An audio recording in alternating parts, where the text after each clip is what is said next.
Good evening, everyone. On behalf of Community Unit School District 300 Board of Education, I'd like to thank you for being here in attendance, both virtually and in person, for tonight's board meeting. At this time, we would like to reconvene the meeting of the Community Unit School District 300 Board of Education for Tuesday, March 11, 2025. Madam Secretary, please take the roll. Burkett, present. Fiorentino. Lamarca. Present. McKindy. Scarpino. Present. Thomas. Zettler. Present. You have 7 board members present. Dr. Smith. At this time, I'd like to invite Principal Shalyn Leishman from Newburgh Elementary School and her students to lead us in the Pledge of Allegiance. Parents, if you'd like to move forward to take pictures or videos, please do so.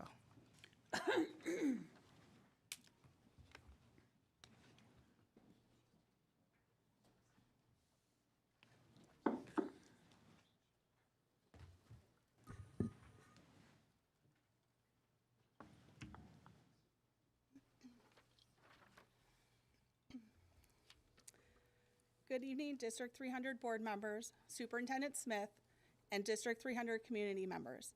It is my honor tonight to introduce the 8 students who are leading us in the Pledge of Allegiance. These remarkable students are part of Newburgh's Kindness Crew, a group of dedicated leaders who work throughout the year to promote kindness and positivity in our school. This year, during World Kindness Week, our Kindness Crew took the initiative to plan an entire week of activities that focused on spreading kindness. Not only did they design meaningful events, but they also actively promoted them, ensuring that kindness remained at the heart of our school community. Beyond their kindness initiatives, these students also play a key role in leading our quarterly Royal Student Assemblies, bringing our school together to celebrate character, leadership, and achievement. Through their work, they demonstrate the power of student voice, showing that when students are given the opportunity to lead, they create meaningful change and help shape a more positive school culture.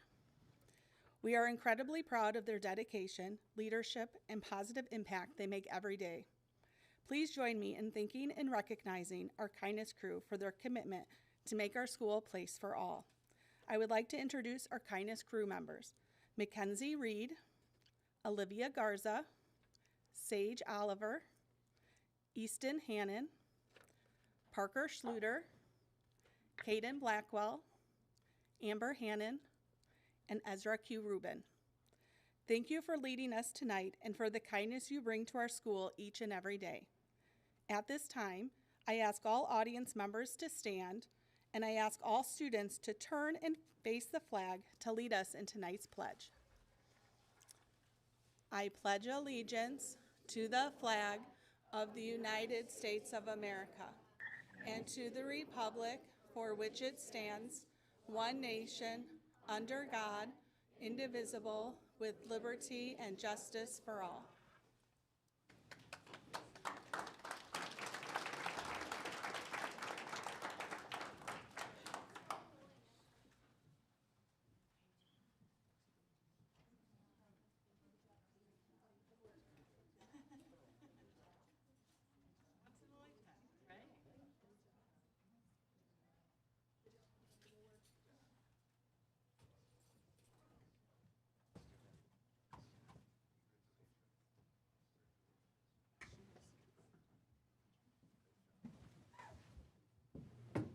Parents, thank you for sharing your children with us tonight. They're adorable, and it's so impressive to see the work they're doing on kindness, and it was great. You do not have to spend the rest of the night here if you don't want to. You're welcome to if you do, but thank you for coming. Thank you for coming, and hope to again see you soon.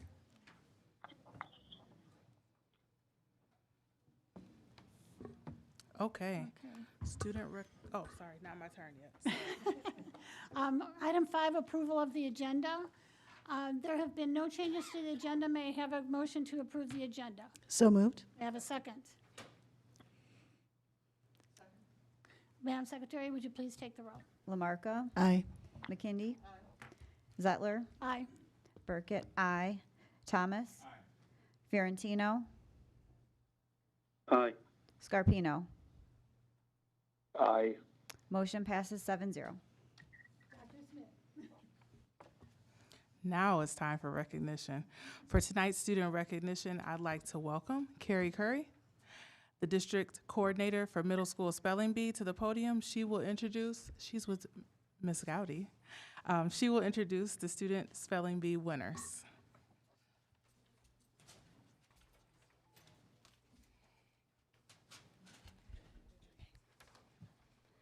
All right, members of the board, Dr. Smith, and D300 community members. Every year, our 5 middle schools hold classroom and grade level spelling bees, giving students the opportunity to showcase their spelling skills and prepare for the district-wide competition. These events celebrate academic excellence, perseverance, and the joy of learning. On February 6th, the top spellers from each school came together for our district spelling bee, where they competed for the title of best speller in their grade level and the chance to advance to the regional competitions. Today, we're pleased to have Carrie Curry, our district spelling bee coordinator and 6th grade ELA teacher from Westfield Community School, here to share the results of the event. Superintendent Dr. Smith, School Board President Dr. Scarpino, he's not here, members of the school board, friends, and families. Can you spell nefarious? How about pernicious? We're going to try an easy word. How about onomatopoeia? Okay. How about idiosyncrasy? Well, 90 middle schoolers descended on CMS on February 6th to prove that they could spell these words and be the best speller in their grade level. It was the best day because we had spelling, pizza for lunch, and camaraderie among the schools. Our winners are as follows. I'm going to have the students raise their hands when they hear their name. Our 6th grade, our runner-up was Diana Gomez from Dundee Middle School. She's here tonight. Applaud for them. In 7th grade, our winner is here this evening, Jackson Coyotes from Hampshire Middle School. And our 8th grade really battled it out because I think they win a lot of rounds. Our runner-up is Veronica Kuzborski from Dundee Middle School. And our winner is Aladdin Kosovic from Westfield.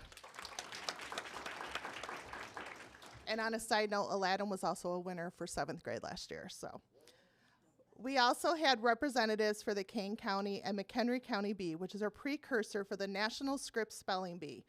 Those representatives are from Algonquin Middle School 8th grader Alex Kupchik. He's here tonight. From Dundee Middle School, 6th grader Diana Gomez. And as a side note, she has qualified for the semifinals, which I believe is March 20th. Am I right on that date? March 19th. So let's give her, she's moving on.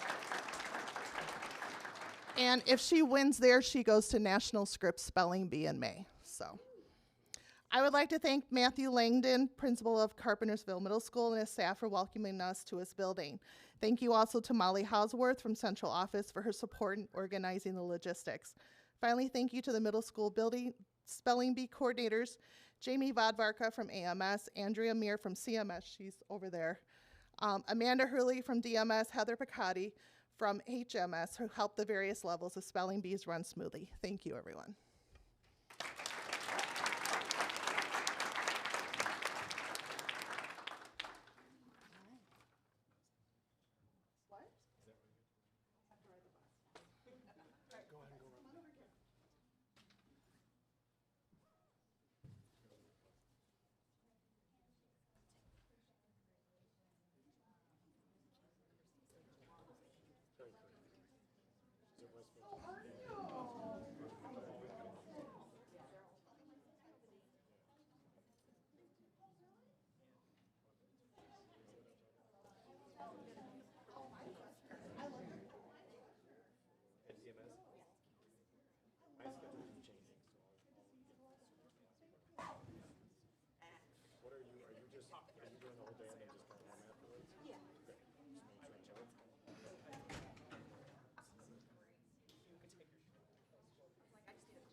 We've had nobody sign up for public participation this evening, so we will, Oh, I'm so sorry. We have a little bit more recognition Yeah, tonight. they make, sorry. A little more celebrating. For tonight's student recognition, I'd also like to welcome Mr. Chris Columbaro, the Director of Fine Arts. He will introduce the staff member who will speak about the Illinois High School Theater Festival production. I think it's Miss Andrea Meir. Yes, there she is. She's double duty tonight. Good evening, Board of Education, Dr. Smith, and community members. I am so proud to be here this evening as we celebrate Dundee Crown's fall play production of Deadline. It was chosen as one of the productions to be featured and performed at the Illinois High School Theater Festival this past January at the University of Illinois, Urbana-Champaign. In order to be selected to perform, schools had to submit proposals and go through a rigorous evaluation process. It involved several members of the Illinois High School Theater Festival Committee attending productions and scoring them along a common rubric. Dundee Crown's production of Deadline was chosen to perform not once, but twice on 2 stages at the U of I campus. It was an amazing opportunity to perform for a statewide audience. When they were not performing, the students were able to participate in a myriad of workshops and performances to learn about the science and art of theater. Here to present the cast and crew of the production, please welcome Deadline's director, Miss Andrea Meir, as well as our Dundee Crown administration, Dr. Asia Gurney.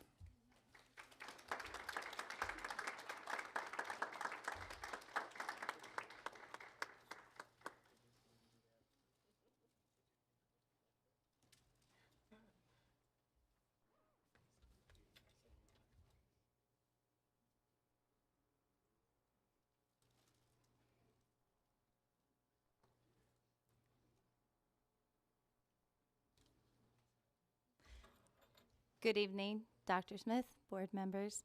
I was asked to say a little bit about these wonderful students up here, and that's really hard because I could go on for hours, but I'll try to keep it short. When I first started with DC Theater 3 years ago with Hotel Pickle, I knew I had stumbled upon a special group of kids. They embraced ensemble theater and dedicated themselves fully to that show. These individuals that you see up here have also put in countless hours, even outside of rehearsal, to get where they are today. Some of them, this is their first time being a part of a play. Can you raise your hand if this was your first play? Amazing. Others have been with the program all 4 years. Can you raise your hand if you've been with the program all 4 years? Amazing. However, the thing that's incredibly special about this group and these students, you would not be able to tell who was a first-timer and who had years of experience. The company of Deadline worked as one. They gave their all for their love of their art, and through this experience, we formed a family. Cast, crew, all of us. When I first submitted our proposal to be selected for state, I just wanted the kids to experience the evaluation process, get some professional feedback. But after the first month of rehearsal, I knew this group had the magic that Theater Fest was looking for. Words cannot express the amount of pride these kids felt for that show, and that they should all be immensely proud of what they created. While at state, we received many compliments on our show, but the compliments that made me most proud to be part of DC Theater were the ones that we got about our kids being kind, helpful, and a joy to be around. These kids are stars on, behind, above, and off the stage. So tonight we celebrate every single star in our theater constellation because together we shine brightest. And I am beyond lucky to be a part of this fantastic group of young people that are going to go and spread their light for all to see. And we would like to honor Dr. Smith and Mr. Columbaro because with your support, our constellation gets to thrive. So we have something for you. My senior friends will go ahead. We have a tradition in DC Theater. We have little pins that we have charms for every show that we've done. And this is a new tradition for us. It started about a year ago, but we have a deadline charm on there for you and a state charm. So we wear this under our costumes when we perform, so we remember our theater story. And now you are part of ours. So thank you.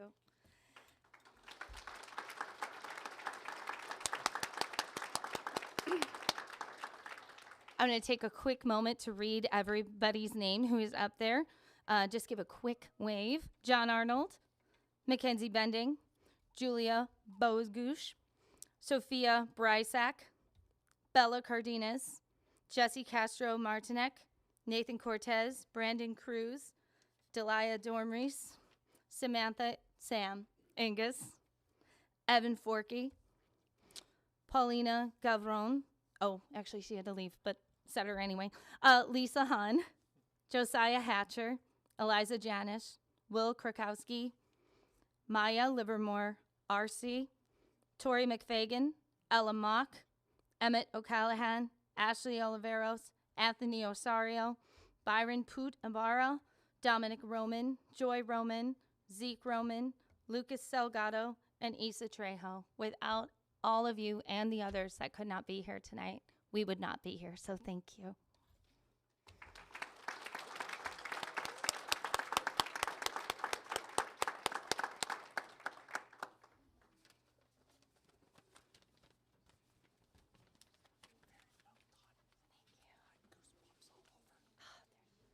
Special group, they really are.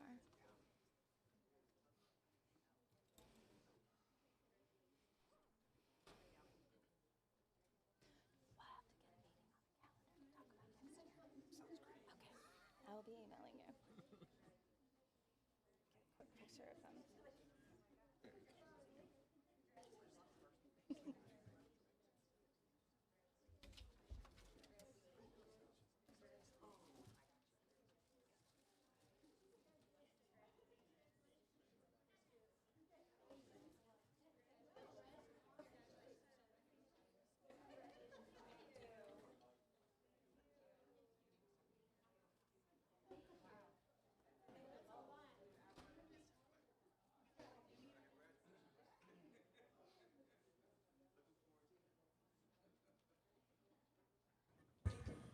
Thank you, moms and dads, too.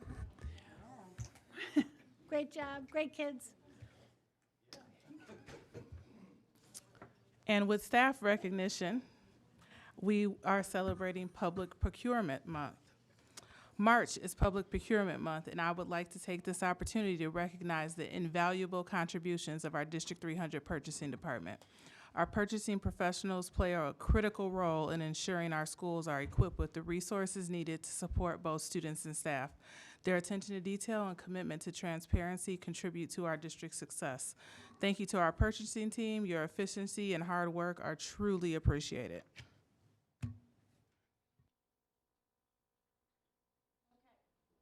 I apologize for not knowing that we were going to go through the recognition of the kids from Crown in the play. Now we will get to public participation. Nobody has signed up for public participation, so we will move on to board announcements. Good news.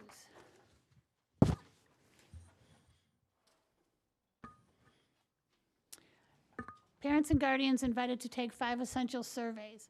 District 300 invites all parents and guardians to take the 5 essential survey. The survey is administered on behalf of the Illinois State Board of Education and measures the following 5 essentials deemed critical for school success: effective leaders, collaborative teachers, involved families, supportive environments, and ambitious instruction. To access the survey, please visit District 300 website at d300.org/5essentials. And just to put a little comment in here, we do take this stuff seriously, so please, please, please fill these out because it's very important for us to have this data. Thank you.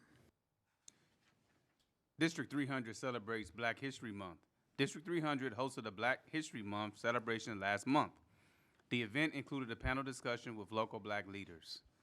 District 300 thanks the panelists for discussing their experiences within the community and offering valuable insights on how to support others pursuing similar paths. District 300 hosts Leadership Council meeting. Community partners gathered at central office last month for the third Leadership Council meeting of the school year. District 300 thanks the organizations that attend the meetings for their continued partnership. District 300 staff collaborate. Turn your mic on. Turn your mic on. District 300 staff collaborate on meaningful art projects. During the recent Teacher Institute Day, District 300 staff worked together to create a unique art project. This year's project involves 6 panels that will be put together to make one large art installation. Each panel represents a landmark in one of the communities that District 300 serves. The project is a longstanding ed-to-ed tradition in partnership with Creative Arts Incorporation, a nonprofit organization located in Crystal Lake. Thank you to Lead 300 for organizing the activity. Innovation on display at District 300 Science Fair. The 68th Annual District 300 Robert E. Hart Science Fair at Jacobs High School brought together more than 400 middle and high school students, as well as approximately 250 volunteer judges. Based on their performance, more than 100 students were invited to participate in the Region 5 Illinois Junior Academy of Science Exposition on March 22nd in Rockford, where they will compete for a chance to advance to the state exposition in May. District 300 congratulates all the students who participated in the District Science Fair and thanks the event judges, teachers, and families for their support.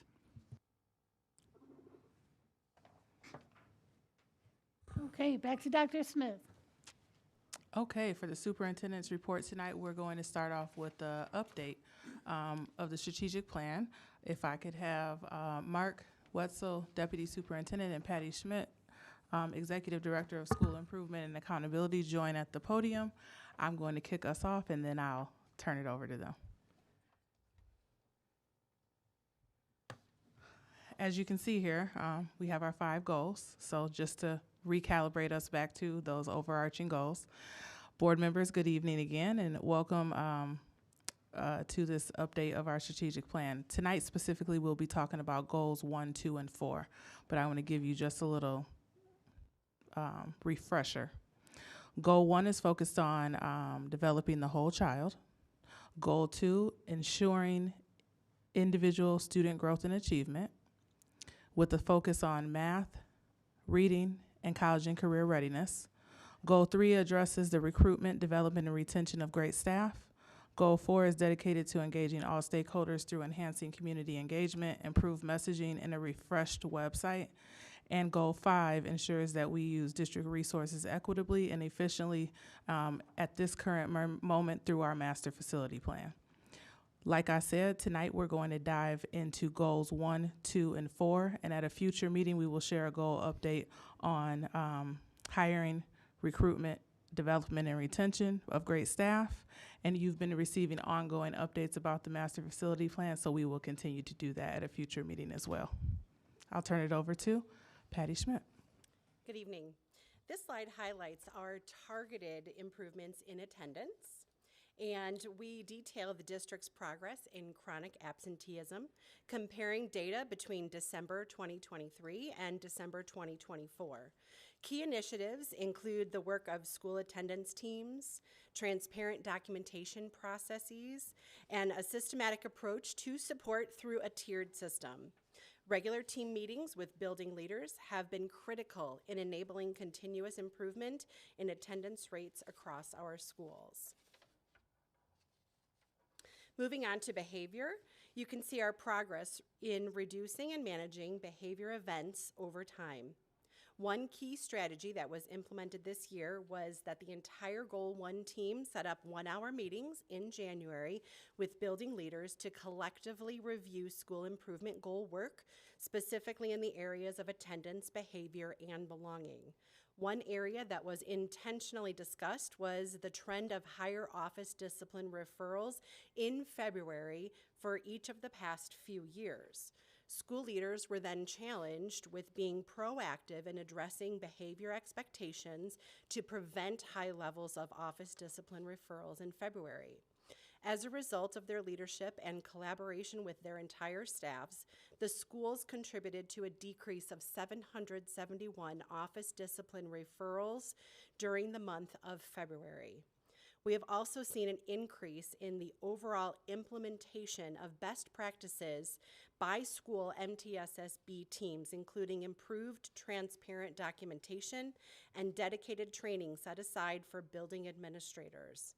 With monthly support and regular leadership meetings, as of March 1st, we have achieved a 39% increase in the fidelity of implementing our MTSSB Tier 1 systems. And if I could just add, I found out today that it's actually a 47% increase as of today in our systems implementation. So this has contributed to a more positive school climate all around. We do understand that there is more work to do around the area of behavior, but we need to celebrate that the process is beginning to take root in District 300 schools. In our work to enhance safety and belonging, this slide emphasizes how we are ensuring that every student feels secure and connected. We are tracking the percentage of students who report having a trusted adult through the Belonging Inventory Assessment. We have held a series of safety presentations in each school and offered 87 ed-to-ed sessions in February, which focus not only on the PLC process, but also on student belonging within our schools. Our initiatives also include focused reunification efforts, quarterly visits with building administration and the safety director, and principal team meetings that have resulted in 100% completion of safety meetings within our schools. This slide on academic MTSS gives an overview of our progress on our multi-tiered systems of support for students in intervention. At the elementary level, we have increased our use of progress monitoring tools through Renaissance STAR assessments for both math and reading in both English and in Spanish. We have instituted progress monitoring systems for all students in intervention courses K through 12 and provided training for over 150 staff members on the fidelity of progress monitoring in STAR, as well as how to generate reports to inform intervention. These efforts, combined with regular goal setting with students, have led to an impressive total of 16,396 progress monitoring sessions to date in both reading and math at all grade levels. And now I will turn this over to Mark for a Goal 2 update.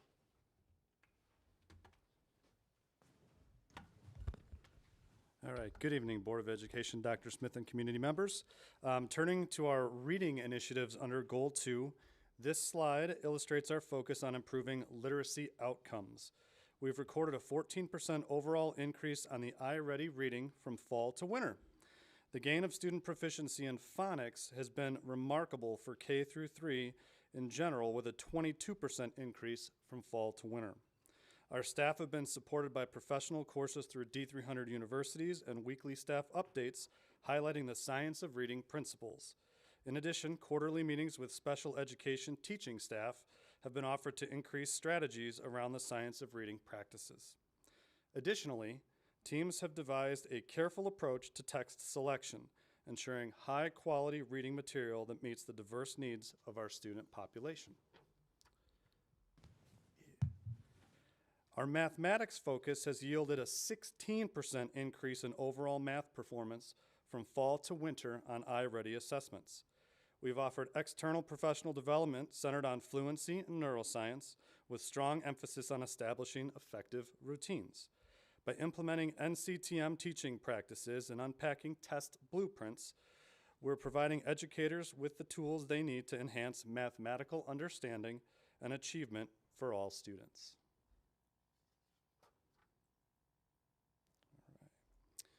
College and career readiness initiatives have resulted in 11,380 student career goals being set. The top 3 career goal areas indicate a need to focus on further discussion around expanding our CTE offerings. We've enhanced our CCRI, College and Career Readiness Indicator data, collection processes through the use of school links and managed a comprehensive pathway and career exploration night. Efforts around internship program management, a course planner pilot, targeted scholarship matching, and robust parent and staff outreach have resulted in 8 applications for endorsements from the state, paving the way for confident transitions to post-secondary paths.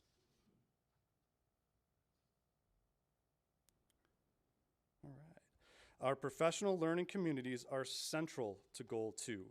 Our strategic partnership with Solution Tree focuses on improving student outcomes through targeted assessment creation, new reporting structures via Schoolytics, and a dedicated PLC hub providing essential resources. This year, our PLC trainer has visited various schools from September through February, emphasizing our district-wide commitment to continuous professional growth. You can see the schools that were selected for focused work each month on the slide. We are also proud to announce that Hampshire Elementary School has been selected by Solution Tree as a PLC at Work model school. This is a very exciting time for Hampshire Elementary School and their staff. We will be bringing them to the board meeting later in March for a formal recognition. And with that, we're going to shift to Goal 4. Our commitment to engaging all stakeholders under Goal 4 has manifested through numerous strategic community engagement opportunities throughout the school year.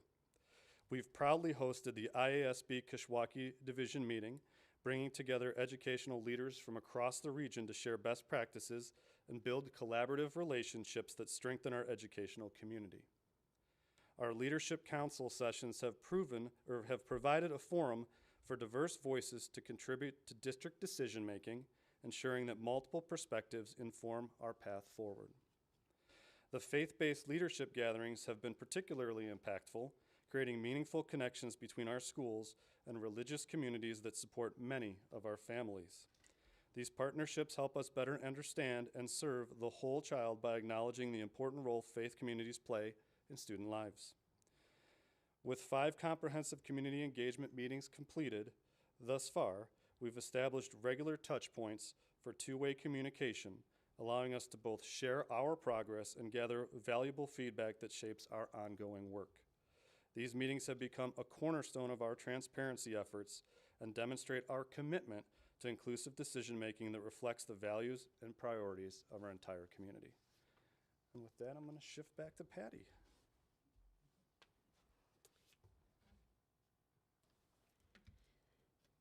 Our extensive community survey initiative represents one of our most significant data gathering efforts this year. In partnership with Hanover Research, we designed and implemented a comprehensive survey specifically focused on cell phone policies and digital device usage in our schools. And the response was a remarkable, almost 11,500, just over that, participants who chose to share their perspectives, including students who use these devices daily, parents and guardians who have been concerned about appropriate boundaries, staff members who navigate the educational implications, and community members who bring valuable outside perspectives. To complement this quantitative data, Hanover will be conducting 9 in-depth focus groups that allow for nuanced conversations about the benefits and challenges of technology in educational settings. These discussions will reveal important insights about how different stakeholders view the role of personal devices in learning environments, concerns about distractions and social media impacts, and suggestions for balanced approaches that acknowledge both educational benefits and potential drawbacks. This process exemplifies our commitment to evidence-based decision-making that considers multiple perspectives. Dr. Smith? Community messaging. Our strategic approach to community messaging has transformed how we communicate with families and community members, resulting in unprecedented levels of engagement. The data reveals an impressive reach across topics with a total of 268,900 views of our communications throughout the year. This represents not just numbers, but real connections with families seeking information about their child's education. Our master facility plan communication has been particularly well received, which you all have had an update about before. But we were able to use this information to determine some next steps about physical infrastructure to support our learning environments to meet modern educational needs. Messaging regarding parent-teacher conferences has helped drive strong participation rates, some stronger than others, so that's still a work in progress. But we have seen great feedback with that data point as well. The winter weather information campaign proved especially valuable during this challenging season, with timely updates about closures, e-learning days, and safety protocols that kept families informed during uncertain conditions. And I will say, winter weather is a very challenging time of the year. Our communications about the Illinois report card help contextualize this important accountability measure, explaining what data means for our schools and our students in accessible languages. Looking towards transitions, our freshman transition night and kindergarten roundup communications have also supported families during these significant educational milestones, creating clear guidance about what to expect and how to prepare. Summer's right around the corner, so the summer school launch is also another way that we have been able to extend valuable information to our families about students and their summer opportunities. Beyond just disseminating information, these messaging efforts have built trust through consistency, accessibility, and responsiveness. We've utilized multiple platforms to meet families where they are, including email, social media, the website, and direct messaging. By tracking engagement metrics, we continuously refine our approach to ensure that critical information reaches those who need it most. This comprehensive communication strategy supports all of our strategic goals by ensuring that stakeholders understand and can engage with the work as it is happening across our district. Acknowledging that is quite a bit of information, and it's been a little while since we've done an update. That concludes what we have to present, but we will take any questions that the board has for us. Anybody have any questions? No? I think it's a pretty thorough, good job. I mean, you've got us trained to understand all this stuff, so now when you speak about it, we know what you're talking about. With that, I'm going to take it back, if that's okay. So as John comes up, because we're going to start talking about artificial intelligence and its future in District 300.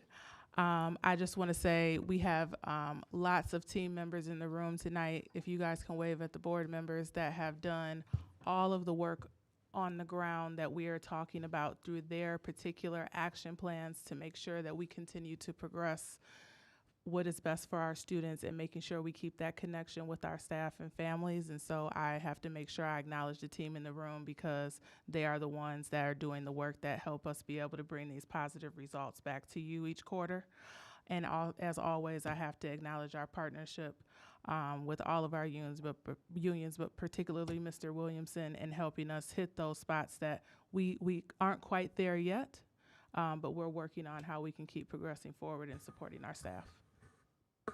Agreed, and I think I'm speaking for myself, but I can't imagine the board doesn't agree that we appreciate all the work that you guys do on this stuff all the time, year after year, and literally every day.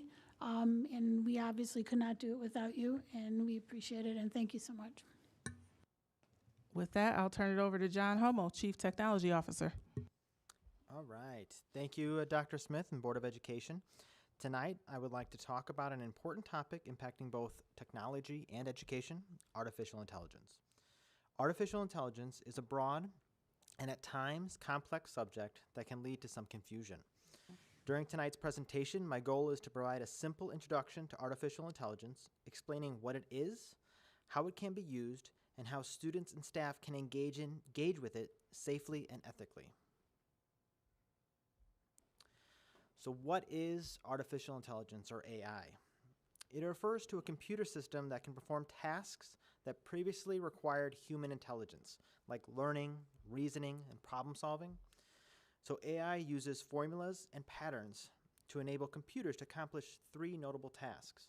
the ability to learn, the ability to adapt, and the ability to make decisions. Historically, the ability to learn, adapt, and make decisions were primarily human characteristics. Now, with AI, machines can accomplish these tasks. So is AI something new? No. Actually, it's been around for decades. Whether you know it or not, almost everyone in this room has been using AI for some time. For example, if you've ever used Google, you've used AI. In a Google search, you type in your question, you receive a bunch of responses. So where do these responses come from? They come from AI that uses an algorithm to look up similar keywords to the ones you used in your search to provide you those results. So if you've ever used your phone or device to ask Siri or Alexa a question, you've used AI.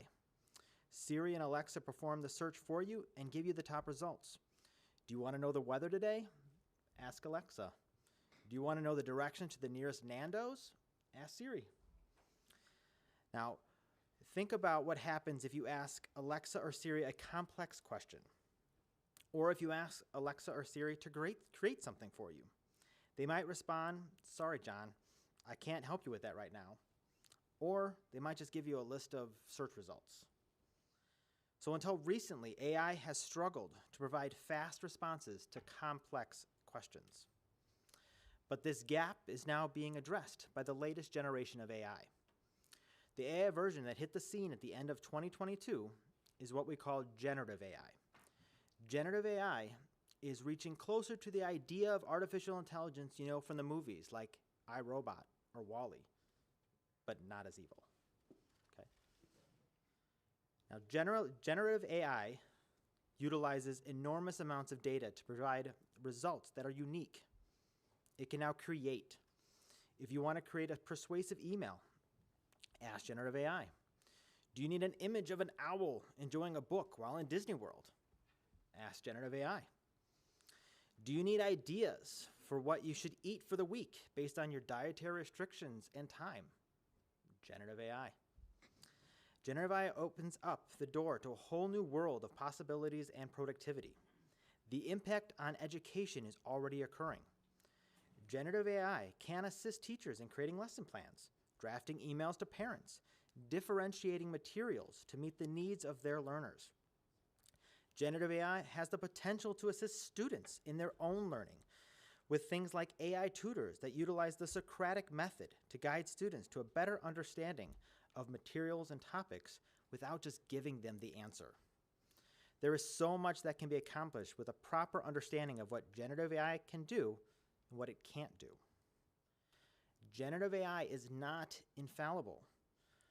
Though it may seem like it knows everything, it really doesn't. Depending on the model that is used, it might not even know current events. Caution needs to be taken when utilizing generative AI.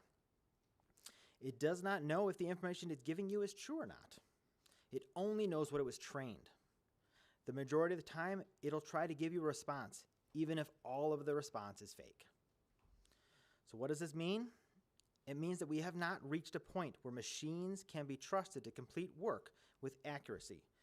Humans play a vital and necessary role in this new era of creation. How you ask a question or create the prompt plays a huge role in the quality of the response you get from a generative AI model. Now, as stated earlier, generative AI models are only as good as the data they are trained on. If the data contains biases, then the results will be biased as well. This is why you cannot take a response at face value. You must use critical thinking skills to determine the validity of that response. So this brings up the importance of maintaining the human aspect, especially with regards to K-12 education. AI cannot and should not replace the teacher in the classroom. Now let me repeat that statement. AI cannot and should not replace the teacher in the classroom. The goal for incorporating AI into education should be about providing support for teachers and students and how we might increase the human interaction by freeing up the teacher's time. Increasing productivity allows for more one-on-one time with the teachers and their students. However, teachers still need to be careful with the data that they share with the generative AI model while they are trying to free up their time. We must still be vigilant with regards to data privacy. Teachers and students should never share personal identifiable information, PII, with any AI. We do not really know what they're doing with that data, and it is safer for people to keep their requests/prompts generalized. There are many vendors that have put up safeguards for staff and students to limit the risks, but it's always best to err on the side of caution and just refrain from using PII when searching or prompting. So as we look to the future, District 300 will be working on guidelines for teachers and students to safely and responsibly utilize AI in their classrooms. We will be coming back at future board meetings to discuss what AI could look like in District 300. It is important not to rush. We want everyone to understand how to safely and ethically use AI. Now, as a side note, this presentation was actually created using AI.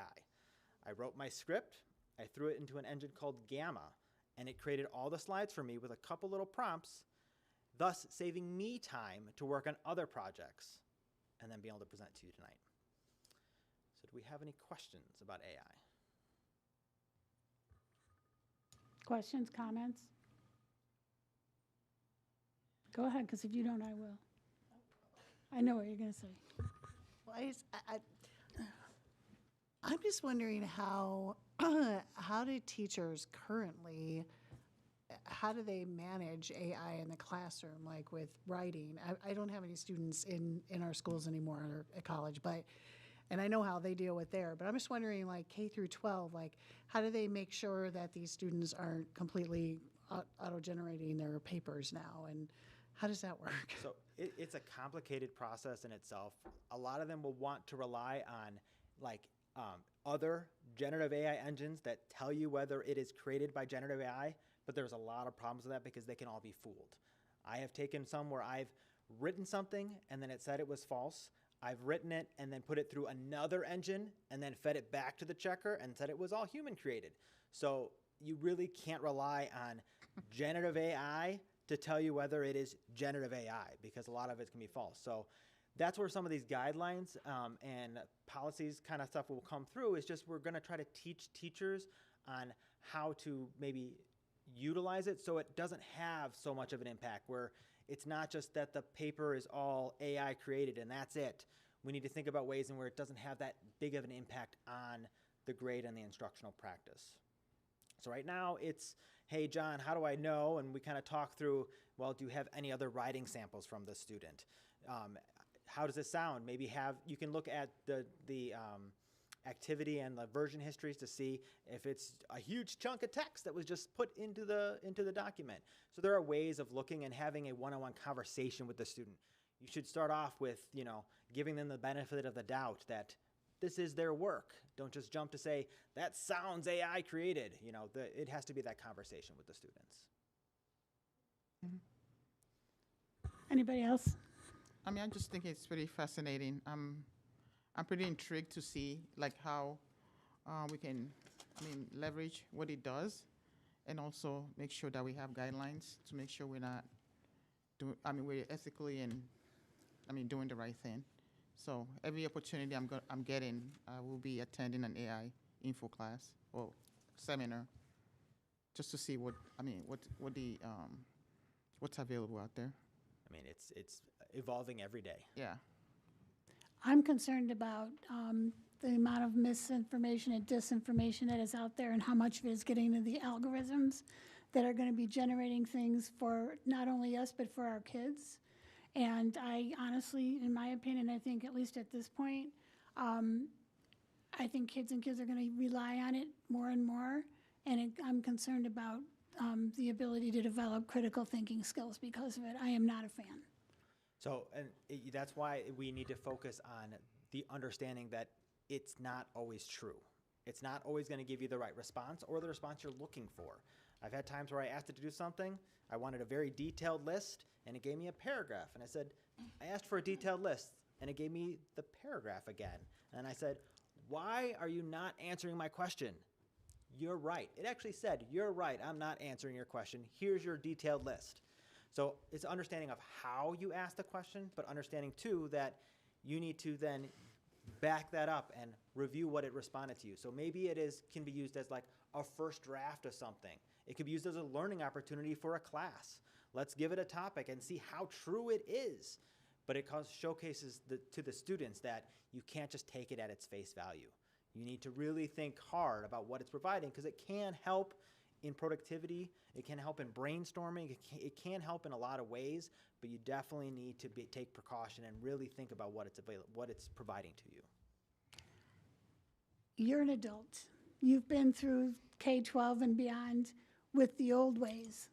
And I'm concerned that kids that are just starting out and kids who are actually honestly halfway through their educational experience are not going to have the kind of advantage that you and I have had in developing our own critical thinking skills. They're going to start thinking for them.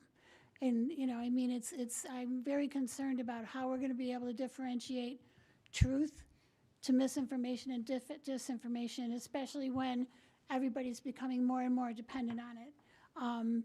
And I'm concerned that we're going to have to figure out some way to be able to make sure that these kids not only are getting the ability to think critically without machine help, but also how are we going to be able to be sure that what they've written is something that they've written and not just taken from, Chat GPT or whatever.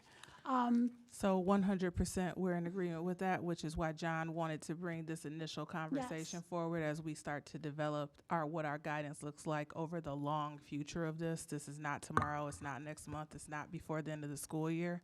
This is a preview. The guidance is important, but the other side to this is we talk about this in our meetings. In the world of education, everything is progressing faster than we are. Sure. The end game here with this is if we don't give our kids access and they learn how to use it, 10 years from now, 20 years from now, we're not keeping up and we're not giving them the access they need. So it's that fine line of what is our guidance of maintaining what those critical skills are and making sure students understand how to use it safely and under our expectations of academic dishonesty. Is that what it is? Yes. We're specifically academic dishonesty, but at the same time acknowledging we can't continue to educate them 100% the way that we were, or they won't be competitive or ready for what's out there.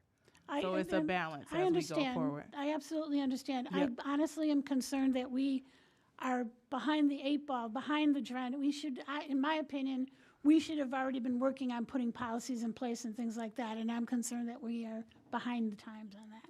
As we wrap up, at a very basic level, we have the policy in place we need for academic dishonesty, which is a base, and we are right in line with where other districts are moving with this in our area. So I feel like this is our beginning, and we just have to keep the momentum. We can't stop with it.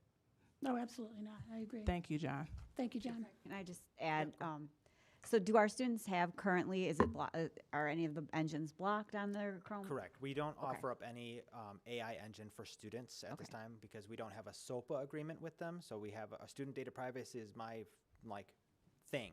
So without that, I'm not allowing it. But we do allow teachers to use it. And that's where we kind of want to start, because then they can show the ethical and proper way of using it before it becomes available. Plus, we want to vet options for those safeguarded models that do give teachers insight into what students are entering into generative AI. So we do have the idea of what they did use it for and how they are using it. There are engines out there that allow for that, but we want to have some time to vet these properly.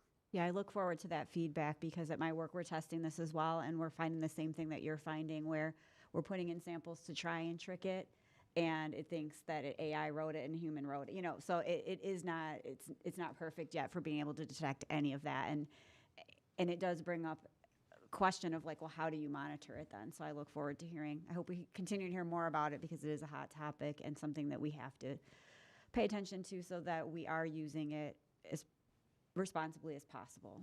Yes. So thank you. Thank you. Thank you. That Okay. concludes the superintendent's report. Thank you. Item 10, board discussion. Are there any updates regarding the following committees? Board Operations, Superintendent Evaluation Ad Hoc Committee, Board Policy Ad Hoc Committee, and Board Member Handbook Ad Hoc Committee. Yes, the next Board Operations Committee meeting will be Tuesday, April 8th at 4:30. How about the Superintendent Evaluation Committee? Do you have anything new to share? We do not have any updates for this meeting. Okay. Policy ad hoc, I'm on that.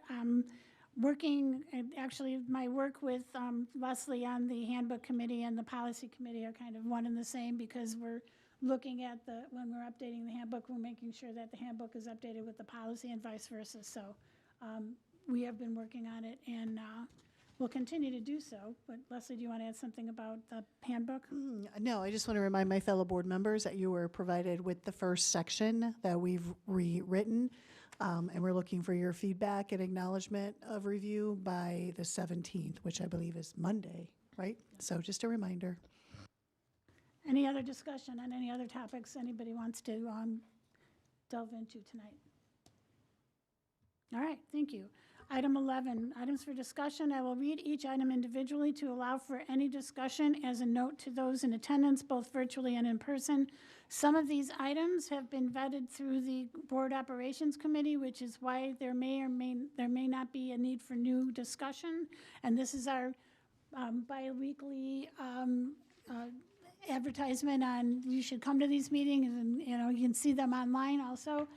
Because this is where we do a lot of our nitty-gritty discussion on things that we're going to end up voting on at some point in time. 11.1, board meeting minutes. Anything that anybody wants to discuss? 11.2, proposed redacted closed session minutes, April 2023 through August 2023. I'm going to pass on that because I wasn't on the board then. Okay. Anything else? Anybody else? Permission to destroy closed session recordings. 11.4, disposal report. 11.5, treasurer's report. 11.6, activity bus purchase and lease agreement. 11.7, IHSA athletics membership agreement renewal. 11.8, alternative education service contract renewal. 11.9, custodial uniform contract extension. 11.10, fuel and lube contract extension. 11.11, intercom clock system replacement contract. 11.12, mats, mops, and towels contract extension.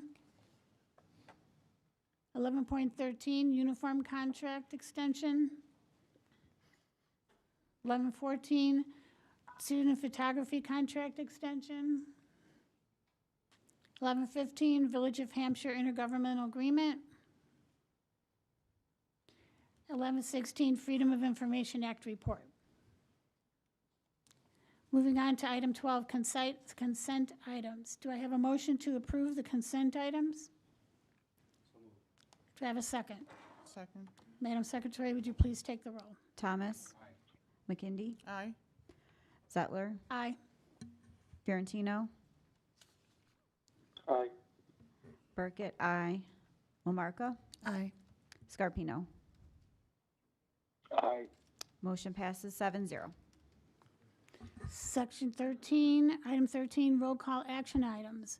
13.1, approval of early childhood programming agreement. Do I have a motion for the approval of the early childhood programming agreement? So moved. Do I have a second? Second. Any discussion? Madam Secretary, please take the roll. McKindy? Aye. Burkett? Aye. Scarpino?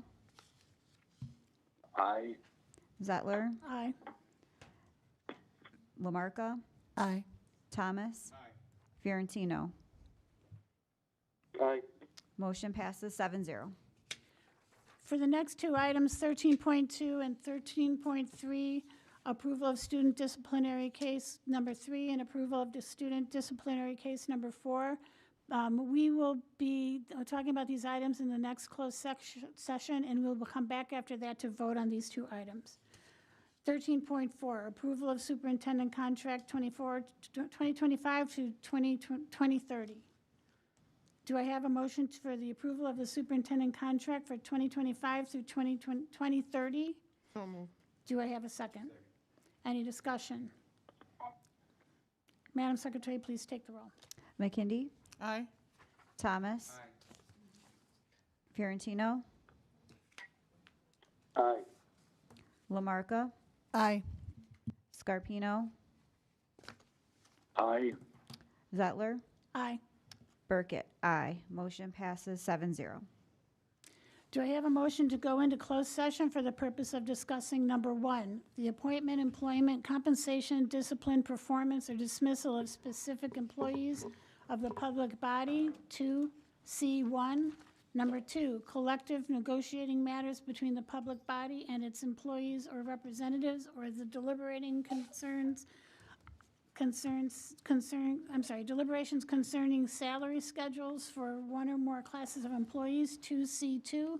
Number 3, litigation, 2C11. Number 4, student disciplinary cases, 2C9. And 5, security procedures, school building safety and security, and the use of personnel to respond to an actual, a threatened, or a reasonably potential danger to the safety of employees, students, staff, the public, or public property, 2CA. Do I have a motion? So moved. Do I have a second? Second. Madam Secretary, please take the roll. Burkett, aye. Lamarca, Aye. Fiorentino, Aye. McKindy, Scarpino, Aye. Thomas, Zettler. Aye. Motion passes 7-0. We will be back after this closed session to vote on those two items I mentioned earlier. Guys, we ready? Okay. I'd like to reconvene the meeting of Community Unit School District 300 Board of Education to order again for Tuesday, March 11, 2025. Madam Secretary, please call the roll. Burkett, present. Fiorentino, Present. Lamarca, Present. McKindy, Present. Scarpino, Present. Thomas, Zettler. Present. We have 7 board members present. So we are going back to item 13. 2. Yeah, 13.2. Hold on one second.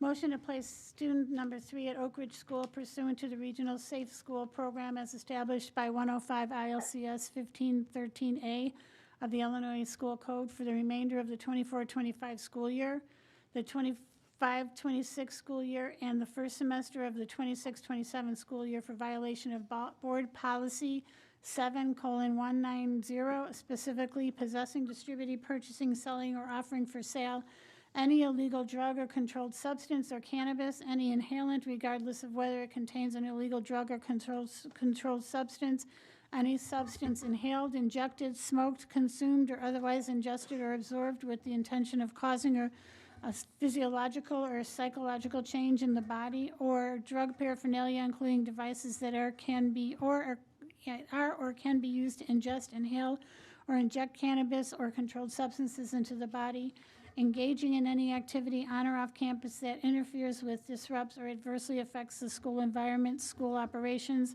including conduct endangers the health or safety of students, staff, or school property. Do I have such motion? Second. Madam Secretary, please call the roll. Thomas. McKindy, Aye. Zettler, Aye. Burkett, aye. Lamarca, Aye. Fiorentino, Aye. Scarpino. Aye. Motion passes 7-0.